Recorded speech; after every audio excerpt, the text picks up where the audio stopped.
머니얼러 시작합니다. 정인성입니다. 장한식입니다. 네, 오늘은 최근 정치권에서 다시 화두가 되고 있는 기본소득을 좀 주제로 했습니다. 이 분야를 오랫동안 연구하신 국내 최고 전문가인 최한수 경북대 경제통상학부 교수님 모셨습니다.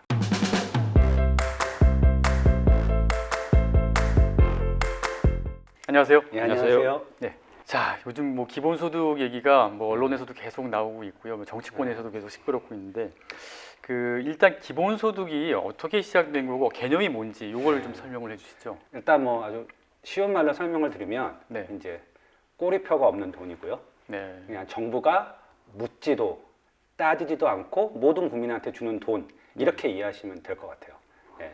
그러니까 일회성도 아니고 계속 그렇죠. 정기적으로 정부가 묻지도 따지지도 않고 주는 돈인데요. 정부가 사실은 국민들한테 주는 돈은 여러 가지가 있죠. 우리 연금도 정부로부터 받고 또 실업하면 이제 실업급여도 받고 또 아주 가난한 사람들은 정부로부터 이제 생계급여라는 걸 받거든요. 기초생활모수. 그렇죠. 근데 이제 차이점은 연금이나 이제 실업급여는 자기가 일할 때 보험료를 냈어야 돼요. 그렇죠. 그러니까 기여를 한다고 하는데. 근데 기본소득은 그런 거 하지 않아도 국민이라면 누구나 받을 수 있게 되는 거죠. 그 다음에 아까 말했던 생계급여나 어떤 이제 가난한 사람한테 주는 돈은 실제로 이 사람이 가난한지 정부가 따져보거든요. 소득이 얼마인지, 집이 몇 채 있고, 자동차가 뭔지 이런 식으로 이른바 선별한다고 하는데요. 또 기본소득은 그런 거 묻지도 따지지 않고 주는 거죠. 그러니까 그런 면에서 간단하면서도 굉장히 혁신적이고 직관적인 복지제도라고 하겠습니다. 그럼 역사적으로는 이게 어디서 시작된 개념입니까? 그러니까 이게 돌아가는 학자들마다 다른데 역사적으로는 아주 철학적인 얘기인데 간단하게 말씀드리면 이런 겁니다. 그러니까 사회 공유자산이라는 게 있어요. 예를 들면 천연자원, 그다음에 토지, 이제 이런 거에 대한 사용 수익권은 이제 정부가 갖고 있으면 정부가 운영해서 그걸 국민들한테 돌려주는 거잖아요. 근데 철학적으로는 이런 주장을 하시는 분들이 있어요. 마치 우리가 이게 주주처럼 국민을 주준 거죠. 그리고 공유자산은 국가 거이기도 하지만 국민 거다. 우리가 주주처럼 배당을 받는 것처럼 기본소득도 일종의 현금 배당으로 보는 거예요. 그래서 국민이면 자격을 묻지 않고 무조건 일정 금액을 정기적으로 받을 권리가 생긴다. 이런 이제 주장을 하시는 분들이 하나 있고요. 근데 또 기본소득은 이런 주장만 있는 게 아니라 또 다른 측면도 있어요. 그러니까 역사적으로는 이제 되게 최근에 특히 이제 1960년대 미국의 보수주의 경제학자들 생각은 아주 간단한데 복지제도가 너무 복잡하다. 어떤 사람은 이걸 받을 수 있고 또 받는데 이건 현금으로 받는 경우도 있고 서비스로도 받는 경우가 있는데 그렇죠. 굉장히 다양하죠. 그러면 특히 이제 서비스로 주려면 전달 체계도 복잡하고 또 이 사람이 대상자인지 아닌지 따져봐야 되잖아요. 그러니까 관료주의, 큰 정부 이런 거 싫어하시는 분들이 있어요. 그래서 이걸 다 깔끔하게 현금 하나로 정리해서 주자. 그러니까 어떻게 보면 이제 그러니까 외형상으로는 현금을 받는다는 건 동일한데 철학적으로 아주 상반되는 거죠. 한 사람은 국가의 권리, 국민의 권리, 공유재산에 대한 또 한 사람들은 그냥 복지를 비대화하니까 효율적으로 운영하자. 그래서 이 두 가지 견해가 있고 실제로 이게 뒤에 설명하겠지만 이재명 지사가 주장하시는 기본소득과 김종인 비대위원장이 주장하시는 기본소득에 사실은 같은 이름을 쓰고 있지만 이제 본질이 다른 겁니다. 이제 기본소득이 이제 우리나라도 이제 이슈가 됐습니다만 원래 이제 전 세계적으로 이게 상당히 지금 이슈화가 된 지 이제 좀 되지 않습니까? 보니까 일단 저성장 추세, 또 고령화, 그리고 4차 산업혁명이 되면서 이제 AI가 노동자의 일자리를 없앨 것이다. 또 실제로 그렇게 하고 있는 것 같다. 이런 전망 이런 게 나오면서 이제 전 세계적으로 기본소득이 이제 화두가 떠오르는 걸로 보이는데요. 그 어떤 맥락을 다시 한번 정리해 주실까요? 일단 그러니까 기본소득은 이제 몇 가지 이렇게 이른바 이제 가장 핫한 혹은 요즘 표현은 힙한 이 담론이 된 데는 몇 가지 계기가 있는데 첫 출발은 제가 보기엔 이제 우리 알파고 충격 이런 것 같아요. 그러니까 영화 우리 터미네이터를 생각하시면 되는데 터미네이터에 보면 그 T-1000이라고 해서 이렇게 은색 회골이 있는 그 로봇이 그 영화 도입 초반에 보면 이 해골들은 막 그러니까 사람들을 죽여서 밟고 있어요. 그렇죠. 네. 근데 이게 정확히 이 이른바 AI 인공지능 묵시록이라고 해서 이게 기본소득 담론의 가장 대중적 버전입니다. 네. 그러니까 이제 기본소득이 그러니까 인공지능이 일자리를 대체할 거다. 근데 네. 먹고는 살아야 되잖아요. 예. 그럼 어떻게 해요? 로봇에 걷어서 예. 99%한테 나눠주는 거죠. 예. 이게 이제 하나의 계획이고요. 근데 이제 현실적으로 이게 또 대중적으로 담론이 된 거는 전혀 다른 맥락인데 이제 이 핀란드의 기본소득 실업, 네. 예. 이제 실업급여를 네. 기본소득으로 대체하면 사람들이 좀 더 일을 열심히 하지 않을까. 예.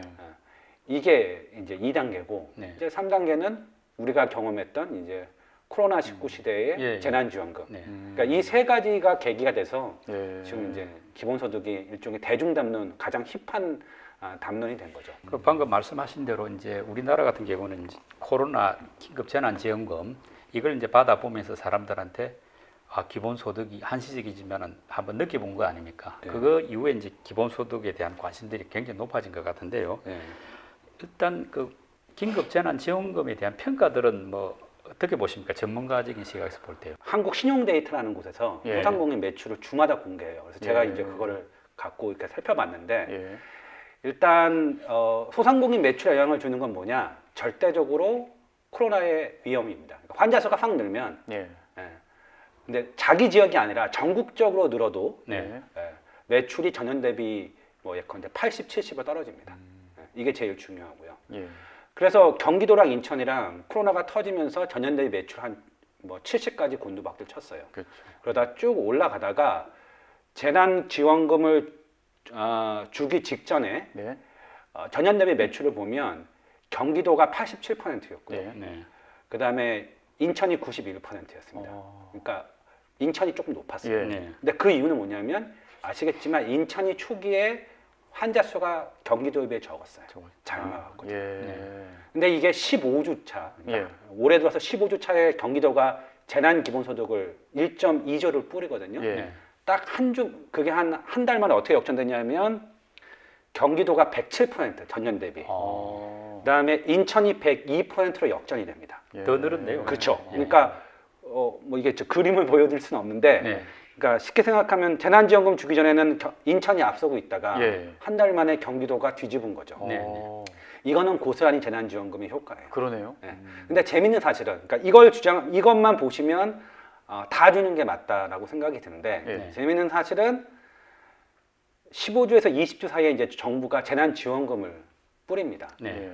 그러면서 인천이 경기도의 매출을 앞서기 시작해요. 똑같이 받았잖아요. 네, 똑같이 받았는데. 그러니까 무슨 얘기냐면 그 시기는 일단 사회적 거리두기가 좀 약화됐던 시기예요. 네. 그러면 사람들이 이제 경제 활동을 하죠. 그러면서 인천한테 돈을 주니까 인천이 훨씬 더 빠르게 올라가요. 그러니까 이제 이걸 어떻게 해석할 수 있냐면 저의 해석은 학자로서요. 예. 일단 재난지원금의 경기 부양 효과는 예. 코로나는 환자 수의 종속 변수인 거죠. 제한적입니다. 아. 그래서 아무리 많이 줘도 네. 그러니까 코로나 환자 수가 늘어나면 그 효과가 상쇄돼요. 아. 그러니까 이게 이제 딜레마인 거죠. 정책 네. 당국 입장에서는 돈을 많이 쓰고 다 주면 당연히 매출액이 올라가지만 예. 한편으로는 코로나라는 보건 환경의 위기가 다시 재현되면 그 효과가 떨어지는 거죠. 예. 이게 딱 2달 걸렸어요. 두 달. 2달 내지. 예. 그러니까 정부 입장에서는 이거를 2달 정도, 제가 보기엔 이게 이제 뭐 1차 파동, 2차 파동, 뭐 제가 보기엔 3차, 4차까지 가거든요. 예. 이때마다 다 주기에 재정적 부담이 있는 것도 사실이죠. 그럼 일단은 그 1차 재난지원금은 그 보편 지원을 한 거고 네. 2차 재난지원은 이제 선별 지원이지 않습니까? 네. 이 둘 사이에 어떤 그런 장단점이라고 할까? 뭐 그런 건 어떻게 좀 뭐 일단 설명할 수 있을까요? 뭐 보편 지원의 이제 장점은 빠르게 지급된다는 거죠. 네. 실제로 경기도가 15주에서 20주 사이에 실제로 경기도 재난지원금은 거의 한 달 만에 다 썼어요. 그리고 우리나라 그 예. 중앙 정부의 그러니까 경기도의 재난 기본소득, 예. 그다음에 중앙 정부의 재난지원금도 제가 보니까 거의 80%가 한 달에 다 소비해요. 네. 그러니까 빠르게 효과를 볼 수 있는 장점이 있죠. 네. 예. 그런데 예. 이제 뭐 또 하나의 그다음에 이제 정치적으로도 환영받는 거고요. 예. 근데 이제 단점은 이 전국민 재난지원금 주는데 12조가 들었거든요. 12조. 네. 예. 근데 이제 이거를 몇 번 줄 거냐. 그러니까 이게 이제 뭐 12조, 이번에 7조를 얘기하는데 제가 더 늘어날 거야. 아마. 네. 그리고 제가 보긴 지금 뭐 백신 해서 이거 코로나 잠재우는 게 아무리 낙관적 시나리오도 내년까지는 안 된다는 거잖아요. WHO가. 그러면 이제 이렇게 계속 가면 뭐 한 50조, 60조. 네. 그리고 그 효과는 이제 제한적이고 이게 있고 또 하나는 이제 제가 보기에 이제 재난지원금 다 주는 거의 단점은 뭐냐면 이거의 본질이 뭔가를 좀 살펴봐야 돼요. 그러니까 이 재난지원금 혹은 재난기본소득의 본질은 제가 보기에는 그러니까 확장된 실업보험이에요. 예. 그러니까 우리가 이제 실업급여라는 게 어떤 역할을 하냐면 외부 충격이 왔을 때 내가 소득이 감소하잖아요. 실업되면 그거를 어느 정도 평탄하게 해주는 겁니다. 예. 그래야 덜 고통스럽죠. 그렇죠. 예. 근데 다 준다는 것은 어떤 의미가 있냐면 소득이 감소하지 않는 저 같은 대학 교수나 공무원들 상위 10%가 다 받아요. 그리고 더 소득 역진적인 측면이 뭐냐면 우리나라는 소득이 높을수록 가구 수가 많아요. 그러니까 그리고 왜냐하면 저소득 뭐 소득 1분위, 2분위가 대부분 노인 단독 가구거든요. 그러다 보니까 소득이 높은 사람들이 가구 수가 많다 보니 더 받는 거죠. 제 생각에는 필요한 사람한테 줘야 되고 소득이 감소한 사람들한테 좀 더 두텁게 집중 지원을 해야 되는데 다 주는 건 이게 안 되는 거죠. 뭐 어찌됐건 장단점에도 불구하고 이제 기본소득은 우리 정치권의 뭐 화두 내지 쟁점이 된 것 같거든요. 일단 여권에서는 이재명 경기지사가 기본소득제 굉장히 적극적이고 또 제1야당인 국민의힘도 이번에 이제 기본소득제를 제1호 정강 정책으로 내놨고요. 또 정당도 있지 않습니까? 기본소득당이나 정당. 네네. 뭐 말하자면 기본소득의 제도화 논의는 이미 시작됐다고 볼 수 있겠는데, 근데 각 정파별로 기본소득의 차이가 좀 있지 않습니까? 사실은 다 다른 기본소득이지만 좀 차이가 있는 것 같은데 한번 설명해 주시죠. 그러니까 아직은 이제 뭐 이렇게 하는데 일단 뭐 이재명 지사님이 주장하시는 건 아주 간단하죠. 모든 국민한테 다 주자. 그리고 월 뭐 10만 원부터. 이재명 지사님은 이제 50만 원까지 주고 싶다고 얘기했어요. 그럼 이제 연 600이죠. 그럼 4인 가구면 2,400이니까 엄청난 돈인 거죠. 뭐 이 주장이 하나 있고요. 그다음에 이제 국민의힘 쪽은 조금 달라요. 이제 핵심은 뭐냐면 일정한 소득, 그게 소득 5분일 수도 있고 뭐 있는데 소득에 있고요. 뭐 그게 이제 1인당 뭐 한 연 2,400이면 이런 식으로 주는 겁니다. 연 2,400이 넘는 사람들은 못 받아요. 소득이 일단. 그다음에 혹은 가구 소득이. 근데 연 2,400이 안 되는 사람, 이런 사람한테는 일정 비율로 주는 겁니다. 예를 들면 제 가구 소득이 아주 극단적으로 빵이고 뭐 연 4천만 원 정도가 기준점이다. 그럼 이제 4천만 원에다가 일종의 뭐 감액률이라는 게 있는데 뭐 그걸 한 0.6으로 보통 많이 해요. 그러면 4천만 원에 0.6 하면 2,400이잖아요. 그럼 2,400 주는 거예요. 근데 2,400, 4천만 원이 넘어가서부터는 못 받고요. 소득이 증가할수록 이제 주는데 그게 아까 0.6만큼 줄어요. 내가 100만 원 벌면 0.6만큼 감소하게 돼 있어요. 이제 이거를 음해소득세라는 표현을 씁니다.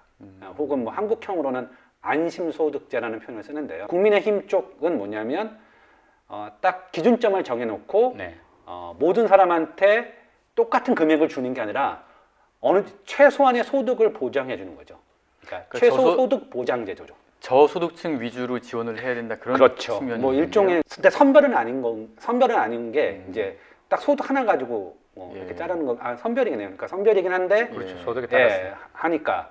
근데 이제 핵심은 누구나 최소한의 소득, 아까 봤던 예에서는 2,400만 원 이걸 보장받는 장점이 있는 거죠. 근데 지금 들어보면은 이제 이재명 지사가 만드는 어떤 기본소득은 전형적인 의미의 기본소득으로서 모든 국민에게 뭐 소득이 많건 적건 다 주자는 것이고 이제 국민의힘이 이야기하는 것은 이제 고소득층 절반은 빼고 중간 이하한테 적절하게 분배하자니까 차이는 분명히 있거든요. 그렇죠. 정치적으로도 좀 그걸 가지고 한번 논쟁을 해볼 수 있는 여지는 충분히 있을 것 같은데요. 네, 그렇죠. 아무래도 그렇게 될 것 같은데 이제 그러니까 이제 사실 근본적 질문은 우리가 기본소득이라는 복지제도는 전 세계에 어느 나라도 그거를 복지제도의 근간으로 삼고 있는 나라가 없어요. 근데 그걸 왜 우리나라에서 해야 되느냐? 네. 라는 어떤 그런 질문을 던질 필요가 있겠죠. 그렇죠. 네. 저도 사실 그게 궁금해요. 네. 왜 지금 이 시대에 그러니까 이제 국민들은 뭐 네. 그냥 돈을 주는 거 아까 말했던 묻지도 따지지도 않고 돈을 주니 얼마나 좋습니까만 네. 우리가 이제 정치라는 건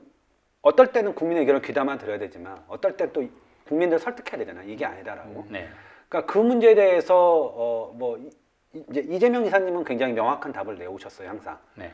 근데 이제 제가 보기에 국민의힘은 그 부분에서 명확히 입장을 밝히지 않아요. 네. 왜 기본소득이냐? 왜냐하면 그동안 이제 보수 야당이라고 해야겠네요. 보수당 쪽에서 복지에서 갖고 있던 생각들이 있잖아요. 네.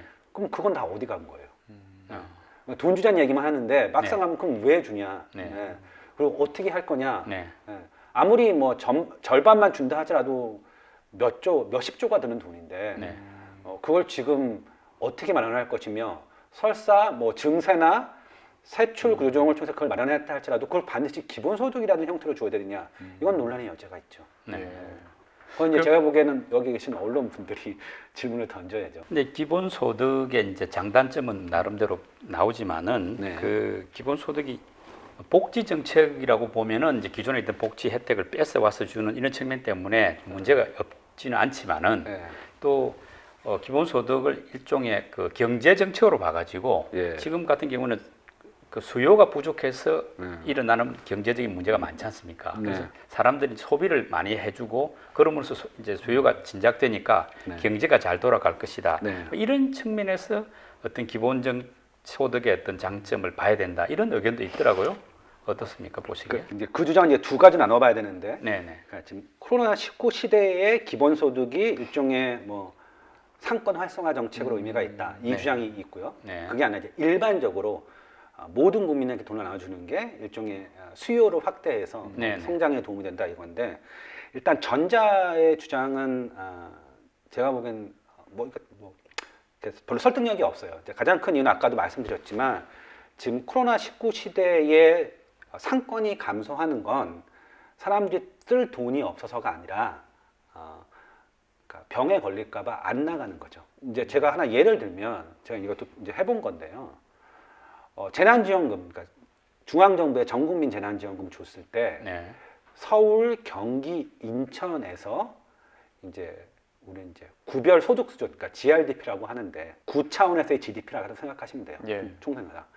그게 제일 높은 지역과 낮은 지역을 제가 하나씩 뽑았어요. 네. 있거든요. 서울이면 강남, 네. 뭐 아마 인천이 아마 서구였던 것 같아요. 네. 경기도가 화성 이런 건데. 예. 거기랑 그다음에 이제 소득이 좀 낮은데 예. 어떻게 되냐면 소득이 낮은 지역에서 재난지원금 효과가 훨씬 더 큽니다. 크다는 얘기는 뭐냐면 전년 대비 매출액 비중이 100% 넘는 그러니까 뭐 한 120까지 갔던 경험도 있고요. 네. 그게 오래 지속돼요. 그러니까 무슨 말이냐면 소득이 낮은 사람들한테는 지금 이 돈을 주면 이게 일종의 소득 보완제이기 때문에 네. 지출을 늘린다. 늘리죠. 예. 하지만 상대적으로 부유한 동네에서는 네. 이 사람들이 돈이 없어서 소비를 안 하는 게 아니라 그냥 병에 지금 우리 사회적 거리두기 하는 거라 보시면 똑같이. 돼요. 예. 안 쓰시잖아요. 예. 그러니까 이런 상황에서는 돈을 그러니까 분산해서 주는 게 똑같이 분산해 주는 게 경기 부양 효과가 낮습니다. 기존의 경제 위기와 구별되는 코로나19라는 보건 위기의 특징입니다. 네. 그렇고요. 그다음에 이제 일반적으로는 뭐 결론부터 말씀을 드리면 아직까지 학계에서 돈을 푸는데 핵심은 뭐 10조를 푼다, 20조를 푼다. 전면적으로 주는 것보다 선별적으로 지급하는 게, 그러니까 저소득층한테 선별해서 집중 지원하는 게 소득이, 그러니까 효과가 크다는 것, 특히 경기 부양이 효과가 크다는 거는 아직까지 뭐 일종의 상식 같은 거예요, 경제학에서는. 예, 그렇습니다. 그래서 예. 제가 보기에는 기본소득은 예. 경기 부양 효과, 경제 정책은 아닌 것 같고 예. 전세적으로 어느 나라도 기본소득을 주장하는 뭐 사람들이 예. 이걸 경제 정책을 주장하는 사람은 없어요. 이건 예. 복지 정책이죠. 복지 정책. 그럼 여기서 이제 궁금한 게 그 저소득층 위주로 뭐 기본소득을 준다고 했을 경우에는 실제로 저소득층 같은 경우에는 그 여러 가지 복지 혜택을 받고 있잖아요. 네. 그럼 그런 그분들은 오히려 더 상황이 나아지게 되는 건가요? 아니면은 뭐 비슷한가요? 아니면 또 떨어지게 되나요? 지금 1인당 10만 원 주면 예. 월 10만 원씩 예. 그러면 그게 얼마냐면 60조예요. 60조. 모든 국민한테. 예. 월 30 정도를 달라는 사람이 제일 많거든요. 설문조사해 보면. 네. 예. 그러면 그게 180조인데 그게 우리나라 복지 예산하고 비슷해요. 1년. 네. 예. 거기에 뭐 우리 연금, 그다음에 의료보험, 예. 각종 이런 게 다 있는데 이제 핵심은 기본소득을 증세 없이 가능하다고 주장하시는 분들이 있어요. 네. 그 얘기는 뭐냐면 증세가 아니라면 기존 복지 재원을 이제 구조조정해서 주는 거. 예. 이제 이렇게 하면 아주 직관적으로는 저소득층이 손해 봅니다. 네. 그건 간단하죠. 왜냐하면 지금 복지는 저소득층한테 집중해서 주는 거잖아요. 네. 그거를 모든 사람한테 골고루 나눠 가지려면 당연히 액수가 줄죠. 네. 그러니까 이렇게 세 분 앉아 있는데 제가 하층이고 중산층이고 고위층인데 제가 지금 30만 원 받아요. 기본소득을 주려면 예산에 변화가 없으면 10씩 가는 거잖아요. 네. 그럼 전 손해 보죠. 이 네. 두 분은 이득을 보고. 네. 그러니까 이렇게 하면 안 좋고요. 그렇구나. 그래서 이제 기본소득 주장하시는 분들 중에는 이거는 좀 문제가 있으니까 네. 우리가 증세를 해가지고 네. 그러면 저소득층한테는 30을 보장해주고 네. 예. 나머지 10 주는 거. 예. 그럼 이제 저소득층 뭐 40을 갖든 아니면 뭐 30을 갖든 이렇게 주장하시는 분이 있죠. 이제 그러려면 뭐 뒤에 좀 자세히 설명하겠지만 우리가 세금을 굉장히 많이 내야 됩니다. 방금 이제 말씀 들어보면은 네. 그 결국은 기본소득을 도입하기 위해서는 네. 상대적으로 저소득층은 기존에 이제 복지 혜택이 있으니까 크게 네. 도움되는 게 없고 네. 기존의 복지 혜택에서 좀 제외됐던 또는 약간 소외됐던 중산층들이 네. 새로운 복지 혜택을 누릴 수 있으니까 네. 중산층의 어떤 지지가 좀 많은 것 같고 예. 그것이 정치적으로도 상당한 의미가 있을 것 같거든요. 예, 어떻습니까? 그렇죠. 그러니까 이제 기본소득에 대한 연구들이 뭐 우리나라뿐만 아니라 전 세계에 나오는데요. 내가 아주 되게 뭐 결론은 아주 직관적이에요. 뭐냐면 이겁니다. 그러니까 제가 항상 강조하는 건데 기본소득은 모든 사람을 행복하게 만드는 만능 열쇠는 아닙니다. 그러니까 모든 복지제도는 그 제도의 수혜자와 네. 뭐 배제자 네. 혹은 피해자, 뭐 손해 보는 사람이 생기잖아요. 위너와 루저라고 하겠습니다. 네. 마찬가지예요. 기본소득도 이득을 보는 사람과 손해를 보는 사람이 있는데 예. 이득을 보는 사람은 누구냐? 기존의 복지제도에서 아무것도 안 받았던 사람들이에요. 예. 근데 그건 굉장히 다양합니다. 일단 생애 주기별로 보면 20대부터 한 50대가 혜택을 봐요. 예. 예. 그렇죠. 왜냐하면 받는 게 없잖아요. 네. 현금급여는. 네. 예. 아동수당 말고는 없죠. 그렇죠. 예. 예. 그다음에 또 재미있는 거는 우리가 싱글들도 이득을 봐요. 우리가 뭐 연말정산한테 싱글세 이런 얘기, 그러니까 독신세 이런 얘기 하잖아요. 예. 그러니까 보면 연말정산 같은 거 할 때 진짜 그 미혼들은 예. 별로 이렇게 공제받는 받는 게 없죠. 없어요. 예. 근데 기본소득은 그런 사람한테 주는 거잖아요. 아, 예. 그렇구나. 그다음에 또 재미있는 거는 아이가 많을수록 유리합니다. 야. 왜냐하면 인별로 주니까요. 네. 그래서 기본소득의 최대 수혜자는 누구냐? 연령별로는 뭐 한 30대에서 50대의 근로소득자. 예. 네. 그 다음에 소득 분위별로는 중산층. 네. 이 사람들이 위너가 돼요. 아. 근데 이제 수혜자가 되죠. 예. 근데 반대로 많은 경우 누가 이제 피해를 보냐면 기존의 복지제도화에서 혜택을 많이 보던 사람들. 네. 아무래도 저소득층이죠. 네. 그 다음에 이게 기본소득은 증세를 해야 되거든요. 네. 예. 그러면 이제 소득세 뭐 다 올려야 되지만 소득세를 올린다고 가정을 하면 예. 고소득층들. 예. 네. 네. 이런 분들은 받지만 또 많이 뺏기는 거죠, 세금으로. 뭐 네. 뺏긴다는 표현이 좀 그렇고 세금을 많이 내게 되죠. 더 내야 되겠네요. 네, 보니까. 그러니까 이제 예. 득실을 계산하면 이 사람들은 이제 기본소득의 일종의 배제자가 됩니다. 예. 그러니까 모든 제도는 명과 암이 있고요. 예. 그다음에 수혜자와 배제자가 있어요. 그러니까 기본소득도 그게 있는 겁니다. 그게 없는 제도는 아니에요. 쉬운 일이 아닌데 예. 어쨌건 이제 정치권에서 계속 기본소득에 대한 논란이 지속이 되고 있고 또 말한 대로 말씀하신 대로 중산층 또 이 어떤 목소리가 큰 20대부터 한 50대 네. 요 사람들이 적극적으로 지지하다 보니까 네. 뭐 1년 반쯤 이제 대선이 다가왔습니다만 분명히 이게 상당한 대선 쟁점이 될 것 같다 이런 생각들을 하고 또 그런 이야기 나오고 있거든요. 네네. 우리 전문가로서 어떻게 보십니까? 이 예측은 다 틀리는 거니까요. 근데 이제 뭐 지금 수준에서는 뭐 그런 얘기 하죠. 그러니까 대선 이슈는 부동산하고 기본소득이다. 네. 근데 뭐 일단 그거는 가능성이 있죠. 왜냐하면 이제 집권 여당의 네. 유력한 대선 후보 중에 한 분이 지지율 지금 2위인 한 분이 기본소득을 강하게 주장하고 계시고 그다음에 이제 또 야당에서도 하자고 하니 가능성이 있는데요. 이제 결국은 대선 시기에 핵심은 이거를 어떻게 구체적으로 안을 짜고 그다음에 돈을 어디서 날 거냐 이 이슈가 이제 논쟁이 붙을 거잖아요. 좀 달라질 수 있다고 봐요.